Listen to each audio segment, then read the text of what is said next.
Those who know the right questions must reach those asking the wrong ones, and sometimes even the lost. I protect my identity because truth has a body count.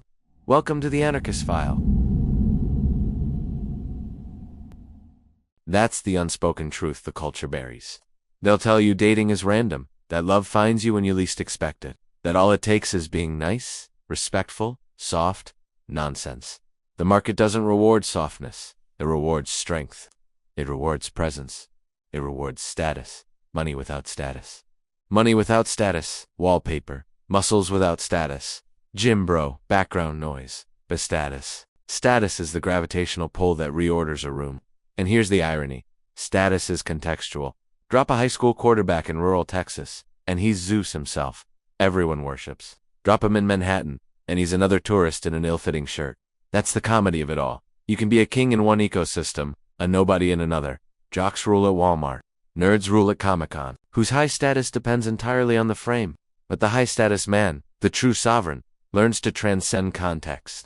He carries status across environments. He doesn't need the costume. He doesn't need the stage. His presence is enough. Now let's talk about the battlefield of 15 to 25-year-olds. The jungle of swipes, hookups, breakups, friend zones, OnlyFans accounts, and endless podcasts whining about female nature. Men are lost in this chaos. Some retreat into video games, some into pickup artistry, some into empty rage. Meanwhile, the winners cut through the noise. They build their value. They radiate confidence. They let statins do the work while everyone else chases shadows. So here's what I'm going to do. I'm going to torch the myths. I'm going to expose the clowns, the gurus who sell pickup lines like miracle pills, the simps who pay rent for women they barely know, the academics who call masculinity toxic while tweeting from their iPhones. I'm going to show you the dating market for what it really is. Capitalism with no bailout. Supply, demand, leverage, scarcity, value. The men with status eat. The men without starve. That's not misogyny. That's math. You want satire? Here it is. Look at the absurdity of modern courtship. We live in a world where a woman can spin a roulette wheel of Tinder swipes every night, where men memorize negs like bad comedians, where podcasts debate endlessly whether splitting the bill is oppression or equality. It's a clown show.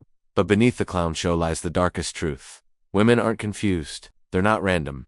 They're not hypergamous robots. They're perfectly rational consumers in a brutal marketplace. They select status every time. And men who don't get that are doomed to be invisible. That's the core lesson. You can argue with it, you can rage against it, you can cope with it, but you cannot escape it. Women want status. Men who have it, thrive. Men who don't disappear. Simple, cruel, real. And if that makes you uncomfortable, good. You need to be uncomfortable. Comfort is the drug that keeps you weak. Comfort is Netflix binges and she'll come around someday fantasies. Comfort is dying a quiet death while the world ignores you. Status is the antidote.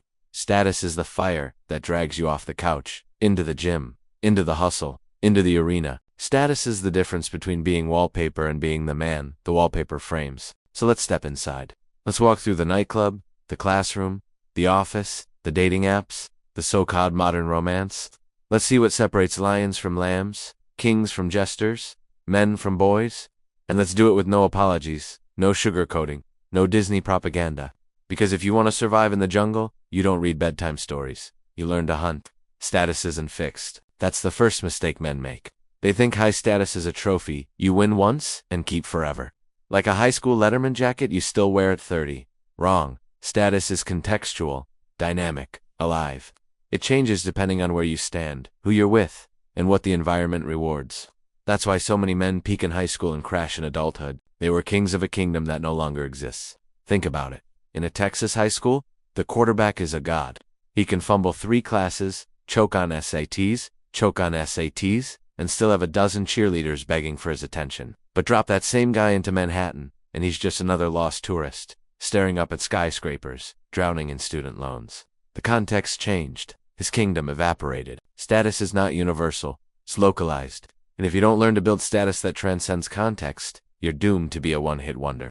Meanwhile, the geek, the dungeon master, the anime cosplayer, in high school, he's a ghost.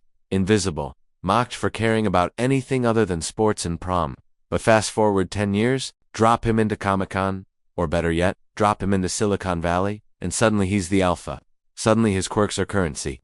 Suddenly the same guy who couldn't get a date at 17 is commanding rooms full of venture capitalists, raising millions, disrupting industries. His status rose because he found the right ecosystem. That's the brutal comedy of life. There is no single hierarchy. There are thousands of overlapping hierarchies, each with its own rules, each with its own gods and peasants. And most men never figure this out. They cling to one hierarchy like it's the entire world, and when that world collapses, so do they. That's why you meet the 40-year-old ex-athlete still talking about his glory days, living off beer guts and nostalgia. He built his identity on a context that disappeared. He never transcended. The high-status man understands this. He doesn't get trapped. He doesn't let a single environment define him. He builds portable status that travels. That's why he thrives in clubs, in boardrooms, in gyms, in foreign countries. He adapts. He understands the code switch between environments without losing himself. He can talk venture deals with bankers in suits and, 2 hours later, drink mezcal with locals in Mexico without looking like a fraud. That's the difference. Now, here's where the satire comes in. Look at how pathetic the average man is when you move him out of his ecosystem. The frat boy who ruled the keg party suddenly looks like a toddler at a black tie gala. The tech geek who rules the boardroom suddenly collapses in a nightclub, stuttering over a basic hello. Their status only functions in one niche. That's not status, that's dependency. True status is universal. It's not tied to a sport, a job, or a scene. It radiates from within. And here's the darkest truth. Women know this better than men. Women are evolutionary geniuses at spotting contextual versus portable status. They know when a man's confidence only works in his safe zone. They know when a man crumbles outside his little bubble. And they know when a man can thrive anywhere, anytime. That's why the real high-status man gets chosen again and again. Because his value isn't tied to a setting, it's tied to him. That's the lesson. You can't cling to a single environment and hope it carries you forever. You can't be the Walmart alpha and expect it to matter in Manhattan. You can't be the Comic-Con king and expect it to translate to the club. If you want to thrive, you have to build real status. Status that follows you. Status that doesn't vanish when the context changes.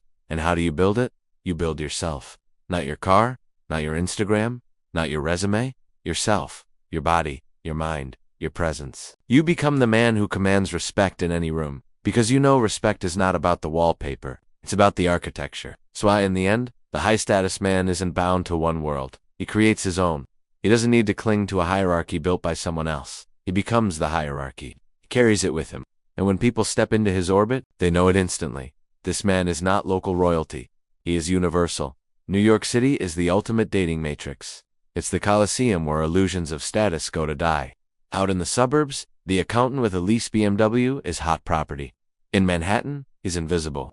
He blends into the swarm of finance bros, soy latte drinkers, and wannabe actors flooding every sidewalk. Nobody cares. The city strips you of your provincial trophies. It exposes whether you actually have status, or whether you are just a big fish in a kiddie pool. That's why New York is the perfect metaphor for modern dating. The supply and demand curve is ruthless. On the supply side, you have endless men, all vying for attention, all convinced they were unique because they did 2 months of Muay Thai or bought a Canada Goose jacket. On the demand side, you have women bombarded with options. DMS overflowing, dating apps buzzing, thirsty guys orbiting like satellites. What happens when supply is endless and demand is finite? Inflation, men's value plummets. The women become the central bank, handing out attention in microscopic doses, and most men, they're bankrupt before the first drink arrives. The high-status man understands this. He knows that New York is not a fair fight. It's not a let's-all-get-along sandbox.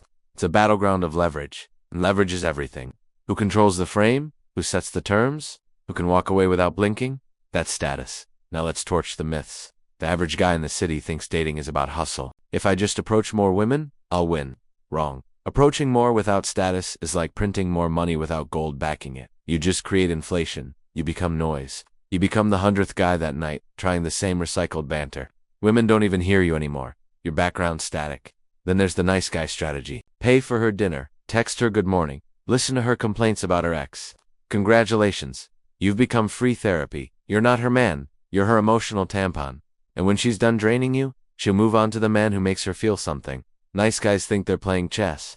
In reality, they're the pawns women push around while chasing the king. And let's not forget the pickup artists. They strut into bars with memorized lines, practicing negs like they're reading out of a script. Oh, you're kinda cute for a brunette? Genius, right? Nothing says high status like pretending to insult someone in hopes they'll notice you. It's pathetic theater. Pickup artistry was never about women. It was about men selling fake status to other men too scared to build real value.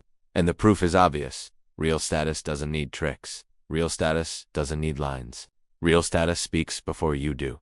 That's why New York chews through men and spits them out. The city doesn't reward effort. It rewards presence. It rewards gravity. If you don't have it, you'll spend thousands on dinners, hundreds of hours on apps, and walk away bitter, broke, and alone. If you do have it, you barely have to try. The women chase you. They clear the path for you. They compete for your attention because they feel the difference between a man begging for validation and a man who doesn't need theirs. Now here's the darkest truth. Women don't respect the grind. They respect the result. You can talk about your startup all day, show them your 5-year plan, brag about your vision. They don't care. They care about outcomes. Are you respected? Do other men defer to you? Do women compete for you? Do you radiate authority without opening your mouth? If yes, they'll line up. If no, they'll ghost you before the Uber ride home. This is where satire meets tragedy. Men in the city line up to buy courses on how to text better, how to stand out on Hinge, how to optimize their Tinder bios. They think success is a hack, a formula. Meanwhile, the high-status man doesn't even use the apps. He doesn't need to. He's at the table. Everyone else is trying to get invited too. He's in the room they're all begging to enter. His presence is the filter. The apps are for the desperate. But let's be clear. This isn't about bashing women. Women are simply playing the game as it exists. They're rational actors in a brutal market. Men project fantasies of fairness onto dating, but markets are never fair. Markets reward value. And in a city like New York, where the supply of men is endless, the bar for value skyrockets. Women aren't villains for selecting status. They're just smart. It's men who refuse to adapt who end up bitter. So what's the lesson? Stop whining about the matrix. Start building status. Don't chase, don't beg, don't memorize scripts. Become the man who radiates presence across contexts. Become the man who thrives in Texas and thrives in Manhattan. Because once you carry real status, New York bends to you. The apps fade away. The clown show disappears. And suddenly, the matrix works in your favor. That's when you understand the game. That's when you stop asking, why don't women like nice guys? And start realizing, women don't like wallpaper. They like architecture. Build yourself into the structure that cannot be ignored. That's status. And in New York, in the matrix, in the jungle of modern dating, that's the only currency that matters. Pickup artistry is the fast food of masculinity. Cheap, greasy, empty calories that might fill you for a moment but rot you from the inside out. The Pua gurus promise hacks. 3 lines to get her number. 5 tricks to neg your way into her head. 10 body language cues guaranteed to make her swoon. They dress it up with pseudoscience, fake psychology, and recycled lines. And the desperate men eat it up because it feels like control. It feels like a formula, but it's theater. And deep down, everyone knows it. The reason Pua doesn't work isn't that women are too smart for it. It's that women can smell insecurity. They can smell desperation. And they can smell when a man is performing instead of being. Pickup lines are performance. Memorized tricks are performance. The whole act is built on the assumption that you're not enough, that you need a mask, that you need manipulation to be desirable. And the second you put on that mask, you've already lost. Because high status isn't performance. High status is presence. Look at a nightclub. The Pua disciple paces nervously, rehearsing his opener. He approaches a group of women like a salesman pitching vacuum cleaners. He tries too hard. He laughs at his own lines. He pretends not to care while obviously caring. And the women, they clock it instantly. They smile politely, maybe even let him buy drinks. But the moment he leaves, he's forgotten. He was noise, he was background, he was a clown in borrowed shoes. Meanwhile, the high-status man walks in without a script. He doesn't need one. His body language speaks. His stillness speaks. His refusal to chase speaks. He orders a drink, chats with the bartender, laughs with his friends, and suddenly women are watching him, instead of the other way around. He's not auditioning for their approval, they're auditioning for his. That's the inversion. That's the leverage. Here's the darkest truth. Pua is built on the mindset of the beggar. Beggars need tricks. Beggars need scripts. Beggars need to manipulate because they have nothing real to offer. The high-status man isn't a beggar. He's a king. Kings don't memorize scripts. Kings don't beg for attention. Kings exist, and existence is enough. Now, let's add some satire. The modern Pua seminars look like cults for the delusional. Rows of anxious guys in wrinkled shirts, scribbling notes, as some self-anointed guru screams about alpha frames. They pay thousands to learn how to stand with their shoulders back, how to touch women's elbows during conversation, how to pretend they're too busy to text back. It's laughable. They're being scammed. They're paying for clown lessons. And they walk out thinking they've leveled up, when in reality, they've just become even more obvious. And it's not just the tricks. It's the entire philosophy. PUA turns women into puzzles to solve, instead of humans to attract. It frames dating as a transaction, a heist, a conquest, and because of that, it misses the point entirely. Attraction isn't stolen. It isn't tricked. It isn't hacked. It's earned. Through presence. Through competence. Through the aura that comes from building yourself into someone who cannot be ignored. That's why Pua never scales. It doesn't create real relationships, real respect, or real legacy. It creates fleeting encounters that collapse the moment the script runs out. And men who chase that path end up bitter, hollow, burned out, because they never became someone real. They became actors playing characters. And actors without a stage are nobodies. The alternative? Real talk, real presence, real status. Stop memorizing lines and start building yourself. Build your body until it radiates discipline. Build your business until it radiates competence. Build your network until it radiates influence. Then walk into any room and watch the difference. No scripts, no games, no theater, just gravity. That's the thing, PUA can't sell gravity, because gravity can't be faked. Women aren't confused. They know the difference. They know the man performing for attention versus the man who doesn't need theirs, and they know which one to choose. They've always known. That's why the men who chase tricks get played, while the men who build presence get chosen. And here's where the satire cuts deep. The very men who claim to be alphas through pickup tricks are the weakest of all. Real alphas don't need to call themselves alphas. They don't need to brag about their game. Their results speak. Their presence speaks. Their lives speak. The louder a man screams about his seduction techniques, the weaker he is. The quieter a man stands while others orbit him, the stronger he is. So, torch the scripts. Burn the manuals. Stop paying gurus to teach you how to manipulate. Start building yourself. Because in the end, the highest status is not the man who knows the most lines. It's the man who doesn't need any. Everyone wants the hacks, the quick fixes, the cheat codes. Men ask me all the time, what's the shortcut to status? And the answer is brutal. There isn't one. Status is built, not borrowed. But that doesn't mean there aren't rules. Call them commandments. Call them hacks. Call them the operating system of the high status man. They're not shortcuts. They're frameworks. Ignore them, and you'll drown. Live by them, and you'll dominate. Hack 1. Build the body, or be the joke. You don't have to be a bodybuilder. You don't have to look like a Marvel movie. But you cannot be soft. Weakness shows before you even open your mouth. A gut tells the world you lack discipline. Slouched shoulders tell the world you lack confidence. The body is the billboard of the soul. And if your billboard says cheap, lazy, undisciplined, don't cry when nobody stops to buy. Lift weights, move with power. Carry yourself like a man who's seen combat. Even if your battlefield is the boardroom, the high-status man doesn't need to flex. His body flexes for him. Hack 2.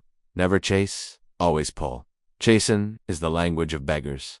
Pulling is the language of kings. The man who CSS communicates lack. I need you to complete me. The man who pulls communicates abundance. I don't need you, but you'd be lucky to have me. Women feel this distinction immediately. Men respect it. The world aligns around it. Stop sprinting after what runs from you. Start building so much gravity that people orbit you without you moving an inch. Hack 3. Overcome the need for permission. Permission is handcuffs. Every time you wait for approval from your boss, from your peers, from society, you lower your value. High-status men don't ask. They decide, they act, then they deal with the consequences like men. Do you want to start a business? Start it. Do you want to move to another country? Move. Do you want to walk away from a relationship? Walk. The herd waits for green lights. The high-status man runs red lights and forces the world to stop traffic for him.